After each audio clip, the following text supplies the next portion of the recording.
பிரதமர் மோடிக்கு இலவசம் எல்லாம் பிடிக்காது என கூறி திமுக வேட்பாளர் ரகுபதி உதயசூரியன் சின்னத்திற்கு வாக்கு சேகரித்தார். புதுக்கோட்டை மாவட்டம் திருமயம் அருகே உள்ள லேனா விளக்கு அதிகாரிப்பட்டி, பூவம்பட்டி உள்ளிட்ட 20க்கும் மேற்பட்ட கிராமங்களில் திருமயம் சட்டமன்ற தொகுதி திமுக வேட்பாளர் ரகுபதி பொதுமக்களிடம் தீவிர வாக்கு சேகரிப்பில் ஈடுபட்டார்.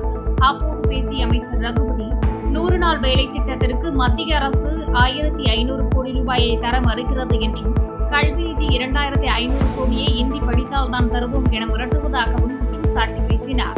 மேலும் பிரதமர் மோடிக்கு இலவசம் எல்லாம் பிடிக்காது என்றவர், தமிழக முதலமைச்சரால் தான் இலவசங்களால் நாடு வளர்க்கிறது என்றும் பேசினார். இலவசத்தை வந்து கெடுதல்னு சொல்றாரு மோடி. இலவசம் கொடுத்து மக்களை கெடுக்கிறீங்க நீங்க சொல்றாரு. இலவசம் கொடுக்கிறது கெடுக்கிறதா? அதனால பணம் கொடுக்க வருது, அந்த பணம் நீங்க கையிலேயே வச்சுக்கிட்டு வீட்டுக்குள்ள முடிச்சு வச்சுக்கிட்டாலும் அந்த பணம் கடைவீதிக்கு தான் போகுது. ஏதாவது ஒரு பொருள் உற்பத்தி ஏற்பட்ட பொருளை தானே வாங்குறோம். அப்ப அந்த பொருளுக்கு பதிலாக இன்னொரு பொருளை அந்த கடைக்காரன் வாங்குவானா இல்லையா? அப்ப பணம் சுழன்று கொண்டே இருக்கும். அந்த பண சுழற்சி தான் பொருளாதார வளர்ச்சி. அந்த பண சுழற்சிக்கு விட்டுடுவதுதான் இது போன்ற இலவசங்கள். எனவே இந்த இலவசம் வந்து நாட்டை கெடுக்க இல்லை, மக்களை வாழ வைக்கவும் பொருளாதார வளர்ச்சிக்கு தான் இந்த இலவசங்கள் தரப்படுகின்றன என்பதை மறந்து விடாதீர்கள்.